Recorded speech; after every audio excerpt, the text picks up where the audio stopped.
Starting today, we're going to have a mini-series of sorts going over the next couple of weeks, looking and considering accounts and details where God's power is clearly being shown in miraculous ways, and how those events and how those things can apply to us, what we can learn from those events. And I'm not just focusing on every single miraculous event, and I'm focusing mainly on the Old Testament, but I'm also wanting to focus primarily on maybe events that we're not maybe really aware of, or maybe some of them that we don't really talk about a lot, and maybe some details in those events that maybe we missed or may not have thought through sometimes, and think about some of those applications.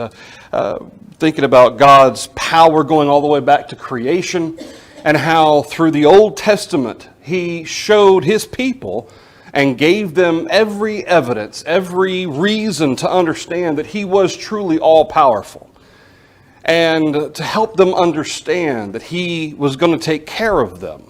And yet, despite all of that, and despite the constant reminders Israel had of that, they continued to falter and fall short. And I think there's quite a number of lessons available for us in the Old Testament considering those things. And so, like I said, for the next couple of weeks, it's kind of a little mini-series on God's power and what we can learn from it. That being the case, this morning I'd like to consider with you God's power over His creation as it pertains to water. Now, obviously, there are lots of miracles that involve water in the Old and New Testaments. But I'm wanting to focus primarily on the parting of rivers and seas. God's power controlling nature, but particularly over water. And obviously, there's a certain event that I'm sure most of us are going to immediately think about with regard to the parting of water. But I don't want to start with that. I want to start in one that maybe sometimes gets neglected, or certainly we don't talk about very often, in 2 Kings chapter 2. 2 Kings chapter 2, I want to look at Elijah and Elisha. Because Elijah and Elisha, this is the final moments of Elijah's time on earth. He shares a very limited group involving himself and Enoch, who were taken up to heaven, who didn't see death. Enoch was one, going back to Genesis. Elijah is another. And we have here in 2 Kings chapter 2 the account of Elijah's being taken up into heaven. Well, he has Elisha, who is basically his protege, his apprentice, the one who he has trained and helped to kind of take his place when he's gone. And here, starting in verse 1, it came to pass when the Lord was about to take up Elijah into heaven by a whirlwind, that Elijah went with Elisha from Gilgal. And in verse 2, Elijah said to Elisha, "Stay here, please, for the Lord has sent me on to Bethel." But Elisha said, "As the Lord lives and as your soul lives, I will not leave you." Now, what's interesting about this is this happens 3 times. 3 times, Elijah says, "Hey, the Lord's going to send me on to this place." And Elisha, apparently knowing full well what the plan is, that Elijah's going to be taken away from him, Elisha refuses to leave his side. I think Elisha was thinking, as long as I'm with him, God won't take him. And so Elisha's trying to preserve every moment he can with Elijah, try to delay it as long as he can, because you see in verse 3, when they get to Bethel, sons of the prophets who were at Bethel came out to Elisha and said to him, "Do you know that the Lord will take away your master from over you today?" And Elisha responds, "Yes, I know, keep silent." 3 times this happens. First at Bethel, and then as they go on to Jericho in verse 4 and 5, and then as they go on to the Jordan in verse 6 and 7. It's kind of an interesting situation where they go. God's prophets are telling him, "Don't you know that Elijah's going to be leaving?" And Elisha says, "Yes, don't say anything. Be quiet." Well, they get to the Jordan here in verse 7. As verse 6, Elijah says, the Lord has sent me on to Jordan. Elisha says, I'll go with you. And so in verse 7, 50 men of the sons of the prophets went and stood facing them at a distance, while the two of them stood by the Jordan. And in verse 8, Elijah took his mantle. This term mantle, it means a garment, usually referred to as a robe. But he took his mantle or his garment, he rolled it up, and he struck the water with it. And it was divided this way and that, so that the two of them crossed over on dry ground. Now, I think it's interesting that you have this one verse describing this event. And it doesn't matter where they're crossing the Jordan at. Okay, this is going to be an event. This is a river. This is the lifeline of the biblical world in Israel. And here's the Jordan River. He strikes it, and the whole thing just stops. The waters part, and they're able to cross on dry ground. So then we have in verse 9, so it was when they had crossed over, Elijah said to Elisha, ask, what may I do for you before I'm taken away from you? Elisha said, please let a double portion of your spirit be upon me. Well, verse 10, Elijah says this is a hard thing, but if God allows you to see me leave, then it will be done for you. If not, then it won't. Verse 11, then it happened, as they continued on and talked, that suddenly a chariot of fire appeared with horses of fire, and separated the two of them, and Elijah went up by a whirlwind into heaven. A lot of times we talk about the chariot of fire and the whirlwind, and sometimes we get those two confused. Which one took him up into heaven? What's interesting is this chariot of fire with the horses of fire, God sent it to separate Elisha from Elijah because Elisha wouldn't leave him alone. Elisha would not leave his side. And so this chariot of fire forced Elisha to separate from Elijah so that Elijah could leave. Well, then in verse 12, Elisha saw it and he cried out, my father, the chariot of Israel and its horsemen. A lot of debate over exactly what he means by that. But I tend to think that he's crying out in sorrow because that's what it took to separate him from Elijah. And he's sorrowful that Elijah's being taken away. But this is what God sent to separate the two of them.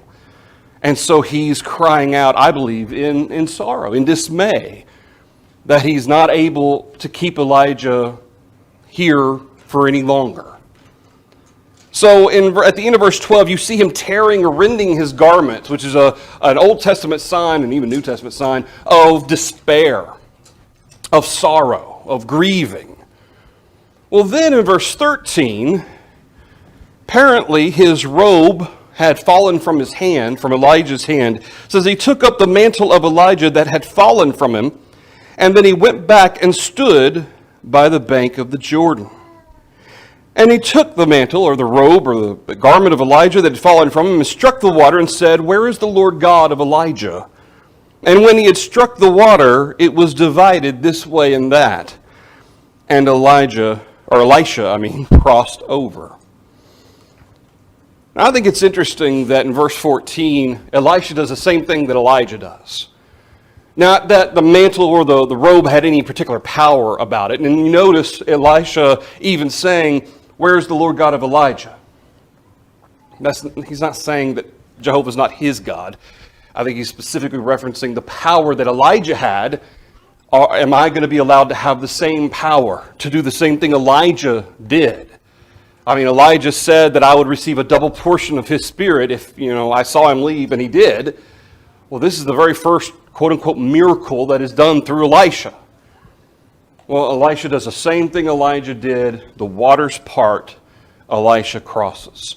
This is why in our bulletin I said there's 3 events, technically 4, because in this one event, the river is parted twice. One by Elijah, one by Elisha. Well, there's some interesting lessons here. Remember we have in verse 7. Going back to verse 7, you have 50 men of the sons of the prophets who are there at the Jordan, and they're watching Elijah and Elisha. And it doesn't sound awful like they went too far over the other side of the Jordan, because those men are still there watching when Elisha comes back. We see in verse 15, "Now when the sons of the prophets who were from Jericho saw him, they said, 'The spirit of Elijah rests on Elisha.' And they came to meet him and bowed to the ground before him." These sons of the prophets saw Elijah part the waters. They knew Elijah. Well, then they're able to see, at least so much so that they were able to see something happen to Elijah, whether they saw everything or not, because going into verse 16, they're asking Elisha, "Let us go and search for your master. Maybe God deposited him on a mountain somewhere." And originally Elisha says, "No, don't go looking for him," because Elisha knows full well you're not going to find him. But eventually they shame him into letting them go search. And finally Elisha says, "Fine, go search." And they can't find him, obviously. But what it boils down to is the acknowledgement of the passing of the torch, so to speak. It's this, the mantle or the robe, the garment of Elijah didn't have any special power. It was the recognition that the same authority, or the speaking of the power of God, the word of God, that Elijah had has now gone on to Elisha. And these sons of the prophets were witnesses to this.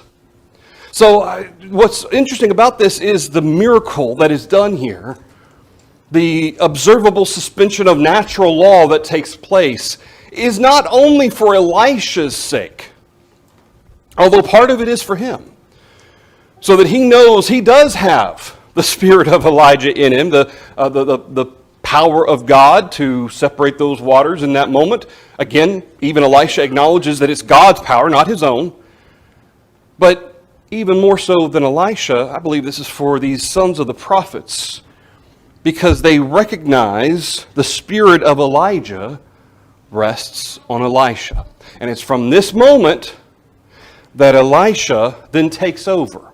And he will go on to do other works. In fact, he'll heal waters that were tainted. He'll take salt and he'll put the salt in the well, and the well will be healed. And the writer of 2 Kings says it's healed even to this day, that it gives forth good water now. And that's some of the first things he does before going on to Samaria. But I think this is a really interesting event that sometimes maybe it gets overlooked, because it's just a couple of verses. It's just a couple of verses. A lot of times we kind of focus on the event of Elijah being taken up. But yet 2 miracles of separating the waters takes place here. And it's not just for Elisha's sake, but also for the prophets, and certainly for us as well. The second example I want to consider with you is, of course, probably the one that most of us are thinking about and are familiar with, in Exodus chapter 14. Exodus chapter 14, and we're not going to read this entire account, but we have the children of Israel who have been allowed to leave, finally, from Egypt. Pharaoh says, "Fine, get out." They even load them down with gold, kind of bribing them, "Get out." Well, and then eventually we see that verses 5 on through verse 9, Pharaoh changes his mind. He says, "Why did we let our slave force go?" So he gathers all of the chariots. In fact, you'll note here in verse 7, he took 600 choice chariots, verse 7, "and all the chariots of Egypt with captains over every one." All the chariots they had. Now, this wasn't like, okay, we're gonna ride in a chariot for 30 minutes and catch them up. In fact, we'll note here on the map in just a second, this is a fairly long distance from Egypt going to where they are. So they're chasing them down for a period of time. It doesn't say how many days or whatnot, but it's a period of time that they're having to chase them down, which is why they're using chariots and not going by foot. So then we see, starting in verse 10, Pharaoh drew near. The children of Israel lifted their eyes, and behold, the Egyptians marched after them. So they were very afraid. And the children of Israel cried out to the Lord. And they said to Moses, because there were no graves in Egypt, have you taken us away to die in the wilderness? Why have you so dealt with us to bring us up out of Egypt? Is this not the word that we told you in Egypt, saying, let us alone, that we may serve the Egyptians? It would have been better for us to serve the Egyptians than that we should die in the wilderness. Well, they've come to a point that they have camped by the sea of Pi-Hahiroth before Baal-Zephon. Now, this is kind of a close-up view of where they are. But they're on this peninsula here. There's a tower, an Egyptian tower that is actually mentioned in the text here that they encamped before they got to this Egyptian watchtower. And it's been suggested that this might have been where they crossed because the waters weren't maybe so high in Moses' time. It wouldn't make any difference. God could do it for 5 kilometers, 3.1 miles at the closest point at this point in time. But the depth here would have been somewhere in the range of 200 meters. That was in the times of Moses. Now, today, it's about 250 meters deep. Now, I don't know what this would have looked like, but I want you to think about, as we read through this account, what the Israelites were seeing as they were going down into the topography of the river, the bare seabed, and they're seeing the water on every side. Because it's not like it would have been waist high. Okay, it says there were walls on either side of them. Well, what kind of walls are we talking about? You know, I've imagined, of course, this is kind of an artist's rendition. There's an anchor here, and there's a submerged boat down there. It's just a rendering. But what's interesting to me is you can see fish and stuff. And I've often wondered, when they're walking through this, if you're on one of those edges, are you able to kind of walk past and see fish swimming by? Like you would an aquarium, except there's no glass? I mean, how does this look like? I mean, this is from the movie Ten Commandments. But I mean, imagine this wall of water. What a sight this must have been for Israel. And yet what astounds me is that they all saw this. They were all witnesses to this power of God. How quickly they forgot going forward into the wilderness after they crossed the sea. Continuing in our account here of Exodus chapter 14, we see how that Israel is afraid.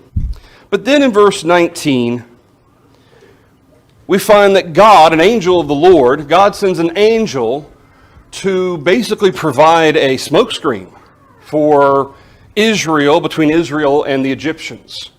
Because the Egyptians actually did overtake them. They finally got to them. But the way in which, at least particularly the theory of where they crossed, they couldn't exactly go around the cloud because this pass that they had come across, that they had followed, there were mountains on the sides. So coming onto this beach where the Red Sea was, it's not like the Egyptians could go around the cloud. They had to go through this pass to get to the open beach where all the Israelites were. Except God kept a cloud of darkness on the Egyptians in verse 20. He provided a pillar of fire for the Israelites on the other side for them to be able to see, but then he did a cloud of darkness for the Egyptians so that the one did not come near the other all night, he says in verse 20. And then we see, starting in verse 21, the actual miracle, the separation of the waters. Verse 21, Moses stretched out his hand over the sea, and the Lord caused the sea to go back by a strong east wind all that night, and made the sea into dry land, and the waters were divided. So the children of Israel went into the midst of the sea on the dry ground, and the waters were a wall to them on their right hand and on their left. The Egyptians pursued, verse 23, and went after them into the midst of the sea, all of Pharaoh's horses, his chariots, and his horsemen. Now it came to pass in the morning watch, that the Lord looked down, verse 24, on the Egyptians. He troubled the army, verse 25. He took off their chariot wheels. And in verse 26, the Lord said to Moses, "Stretch out your hand over the sea, that the waters may come back upon the Egyptians, on their chariots and on their horsemen." So Moses stretched out his hand over the sea. And when the morning appeared, the sea returned to its full depth, while the Egyptians were fleeing into it. So the Lord overthrew the Egyptians in the midst of the sea. The waters returned, covered the chariots, the horsemen, and all the army of Pharaoh that came into the sea after them. Not so much as one of them remained. Now, one of the things I want to point out here is that in both these accounts, both 2 Kings chapter 2 and here in Exodus chapter 14, notice that when God's power separates these waters, these individuals like Elisha and Elijah and the children of Israel, they're not walking through mud. In fact, the text is very specific. They're walking on that which is dry ground. So that in of itself shows an additional element or additional layer, additional depth to this miracle. The fact that God has dried the ground, not just separated the waters, but that it's not like they're sludging through mud. They're walking as if it's just regular ground. But what we see here, notice verse 13 and 14. Remember how the children of Israel are scared? They're asking Moses, "Why did you bring us out here? You just brought us out here to die." This is not going to be the only time they say this, obviously. But in verse 13, Moses said to the people, "Do not be afraid. Stand still and see the salvation of the Lord, which he will accomplish for you today. For the Egyptians whom you see today, you shall see again no more forever. The Lord will fight for you, and you shall hold your peace." Now, I think these words of Moses are very interesting. First of all, it's interesting that Moses knows full well something bad is going to happen. In fact, God has said, "I'm going to have honor over Pharaoh and his army." But God hadn't specified exactly how he was going to do that. It's not until they get into the sea, God tells them, "Now, take your hand," and the waters will come down and crash on top of them.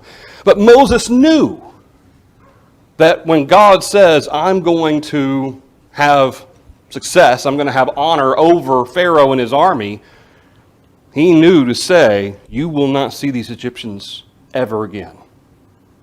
The Lord, and notice this, stand still and see the salvation of the Lord. Not just stand still like, okay, stop walking.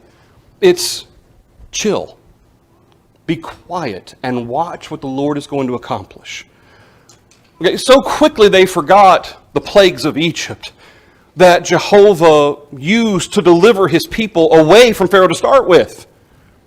Well, now here they are. You think God did all of that just to bring you in the wilderness to be killed by the army? No.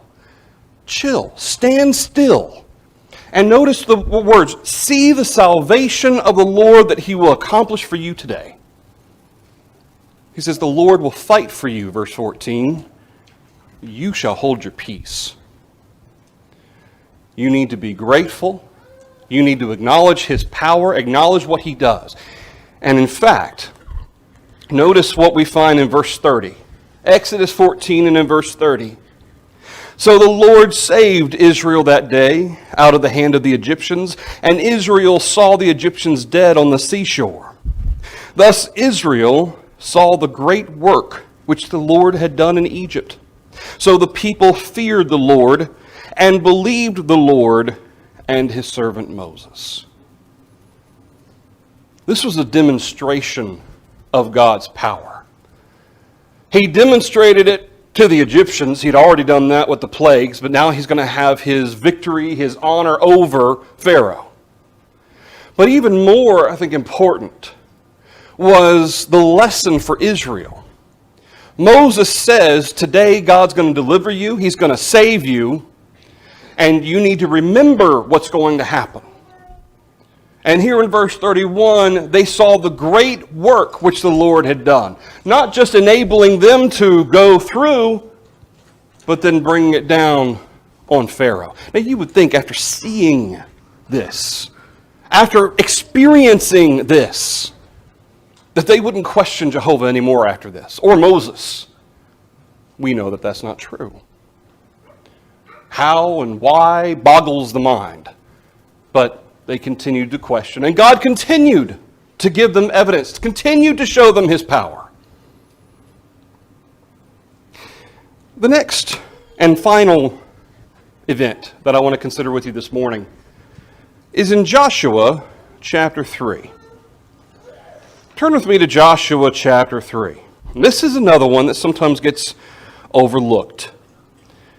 A lot of times we focus on some of the events that take place prior to Israel crossing the Jordan. Sometimes we focus on the events afterwards, primarily Jericho and the taking of the things in Jericho that led to the city of Ai being able to repel the Israelites and all that happened. But here in Joshua chapter 3, we actually have the crossing of Israel from the east side of the Jordan to the west side of the Jordan. Now here is where our event takes place. Now they are at Acacia Grove here in Shittim.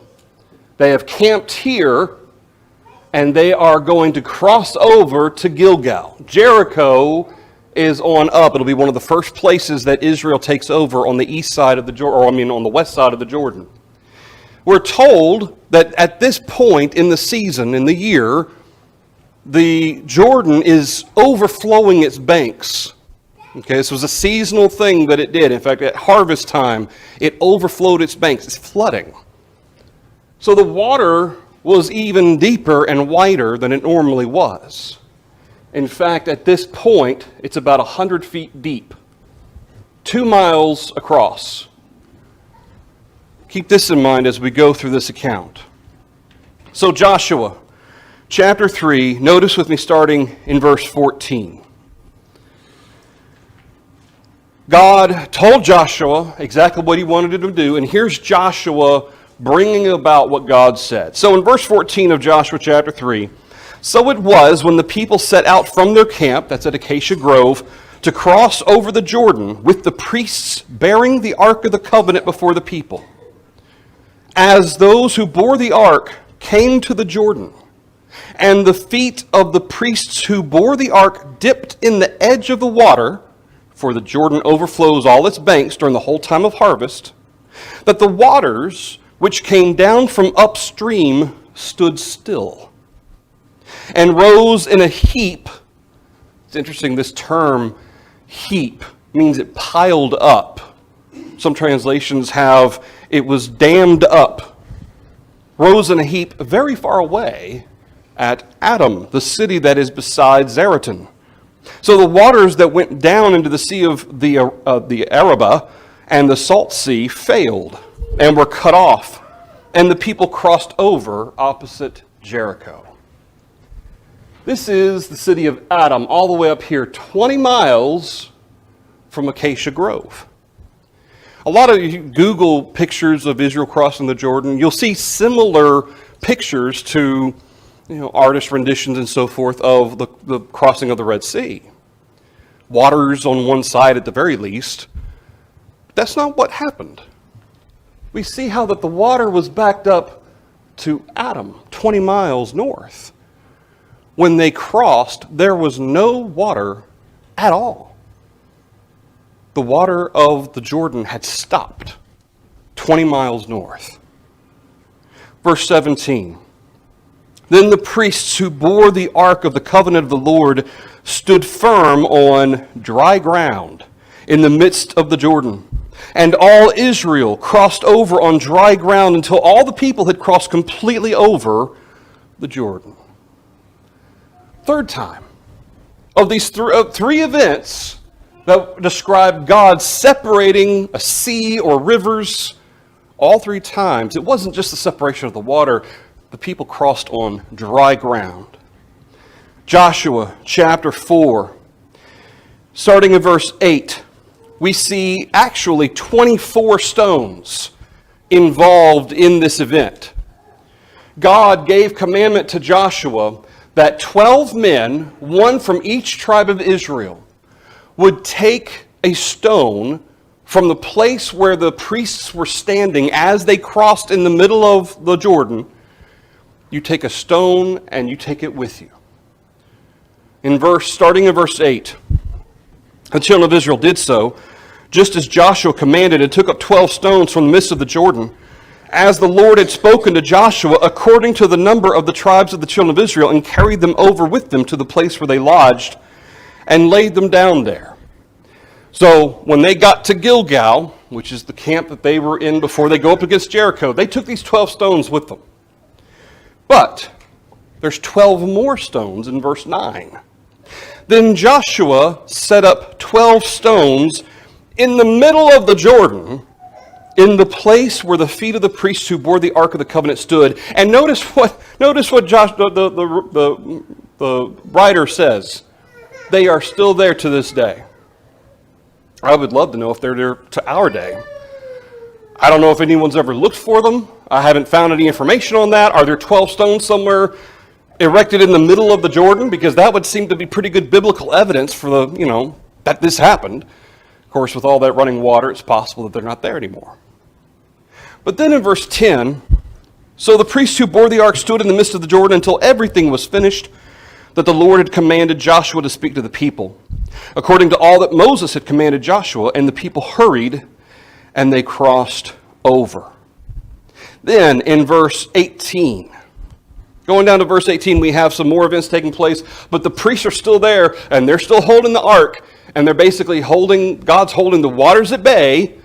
You've got some soldiers who are coming across from Ephraim who are going to help take over Jericho, help Israel against Jericho. And then in verse 17, Joshua commanded the priests, saying, "Come up from the Jordan."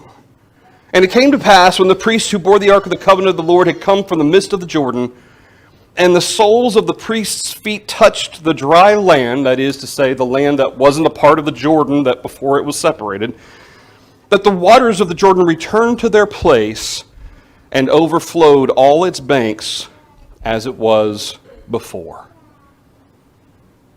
Now, obviously, this particular event sometimes gets overlooked, again, because of the events before it, like Numbers 22, 23, 24, we studied before on Wednesday night with Balaam and Balak, the attempt to curse the people before they get to this point to cross over. Sometimes we think about what happens with Achan afterwards in Jericho. But consider the lesson that this provided for the children of Israel. Going back to chapter 3, notice what is said in verse 9. Joshua chapter 3 and in verse 9. So Joshua said to the children of Israel, "Come here and hear the words of the Lord your God." Joshua said, "By this you shall know that the living God is among you, and that he will without fail drive out from before you the Canaanites and the Hittites, the Hivites and the Perizzites and the Girgashites and the Amorites and the Jebusites. Behold, the ark of the covenant of the Lord of all the earth is crossing over before you into the Jordan." Notice how Joshua describes Jehovah. He describes him as the living God, verse 10. He will without fail, and basically this is evidence that he will fulfill his promise to you. Behold, the ark of the covenant of the Lord of the earth is going to go out crossing the Jordan. And of course, they're witnessing this thing happen with the water stopping and kind of receding, going back up, piling up, heaping up 20 miles north. This was to be a sign, to be a lesson to Israel that God is the living God. He is going to fulfill his promise to you. He is Lord over all the earth. It's his creation. Of course he can control it. Of course he's the master of it. Going into Joshua chapter 4 and in verse 21, notice If you think this is a similar event to the Red Sea, yeah, that's on purpose. In Joshua 4 and in verse 21, again, Joshua spoke to the children of Israel, saying, when your children ask their fathers in time to come, saying, what are these stones? Remember those 12 stones that the 12 different men from each tribe that they took from the bottom of the Jordan, and they took it with them? Then, of course, there were the 12 that Joshua erected there in the Jordan. Well, the 12 that they took with them ended up being set up in Gilgal. And they were set up in Gilgal to stay. And when your children ask, what are these stones? Verse 22, you shall let your children know, saying, Israel crossed over this Jordan on dry land. For the Lord your God dried up the waters of the Jordan before you until you had crossed over, as the Lord your God did to the Red Sea, which he dried up before us until we had crossed over, that all the peoples of the earth may know the hand of the Lord that is mighty, that you may fear the Lord your God forever. Now, I want you to notice 3 elements here. One is so that you can teach your children. And notice how Joshua says that the Lord your God dried up the waters. Joshua doesn't say, when you tell your children, say, the Lord my God, the Lord your God dried up the waters. But then second, notice the connection to the Red Sea. The same consistent example of power that God demonstrated for his people. But then third, notice that this wasn't just for Israel. Verse 24, that all the peoples of the earth, not just Israel, all the peoples of the earth may know the hand of the Lord, that it is mighty. People will be talking about this. People will know the power of Jehovah. These 3 events are in our Bible because God wanted them recorded for us. He wanted them there so that as his people are constantly reminded throughout their history, so also we can be reminded that God has power over his creation. In Psalm 136, it's an interesting psalm, Psalm 136. You ever have a moment to read it yourself, I would highly recommend it because it's a really interesting hymn. Every single verse ends with, his mercy endures forever. But verses 11 through 15 are specifically about their escape from Egypt. How that God brought out Israel from among them, talking about Egypt, for his mercy endures forever. With a strong hand and with an outstretched arm, for his mercy endures forever. To him who divided the Red Sea in two, for his mercy endures forever, and made Israel pass through the midst of it, for his mercy endures forever, but overthrew Pharaoh and his army in the Red Sea, for his mercy endures forever. That event with the Red Sea, and include all the other examples of God showing his power over the elements to his people, is a reminder, not only to them as it should have been, but also to us, that God's mercy endures forever. That God, his character is seen in his work. His character is shown through the miraculous events that took place in the Old Testament and indeed in the New Testament as well. But it's not just God's power, which that's obviously a lot of it. We see his power. But his character, his mercy is what's being emphasized in this psalm. That through his power, through these miracles, he showed his mercy, in this case to his people. In Psalm 74, and there are tons of psalms that continually reference these events. But Psalm 74 and in verse 12, in a psalm that is, it's a sad psalm because the psalmist he's concerned about the reproach he's bearing from his enemies. But he says in verse 12, "For God is my king from of old, working salvation in the midst of the earth. You divided the sea by your strength. You broke the heads of the sea serpents in the waters. You broke the heads of Leviathan in pieces and gave him as food to the people inhabiting the wilderness. You broke open the fountain and the flood. You dried up mighty rivers. Now, some of these events, certainly, that he's describing aren't just limited to the separating of the sea and the separating of the rivers.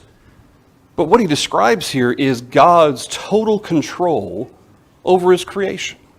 And in fact, we're not going to read specifically verse 16 and 17, because that's going to reach into the next couple of weeks' sermons. But remember Psalm 74, because I think it's interesting, and we're going to kind of follow the same track. But the psalmist is showing God's mastery over his creation. He created it. He's in charge. He's in control. Nothing can happen in this world, in this universe, that he doesn't allow to happen, that doesn't follow the rules he has set forth. Finally, the last passage for you this morning. In the 78th Psalm, Psalm 78, read with me a couple of these verses. Give ear, O my people, to my law. Incline your ears to the word of my mouth. Verse 1. I will open my mouth in a parable. I will utter dark sayings of old, which we have heard and known, and our fathers have told us. Remember how Israel was told, tell your children of these things? We will not hide them from their children, telling to the generation to come the praises of the Lord, and his strength, and his wonderful works, which he has done. For he established a testimony in Jacob. He appointed a law in Israel, which he commanded our fathers, that they should make them known to their children, to the generation to come, or that the generation to come might know them. The children who would be born, that they may arise and declare them to their children, that they may set their hope in God, and not forget the works of God, but keep his commandments. The psalmist says, this is why. This is why we constantly are reminding our generation, the next generation, to tell them, to remind them of what Jehovah's done. That they may set their hope in God and not forget the works of God, but keep his commandments. I mean, isn't that every parent's job in a nutshell? Isn't that what we hope to do? Not only for ourselves, but for our children and our grandchildren. Verse 8, that they may not be like their fathers, a stubborn and rebellious generation, a generation that did not set its heart aright, and whose spirit was not faithful to God. Because what happened?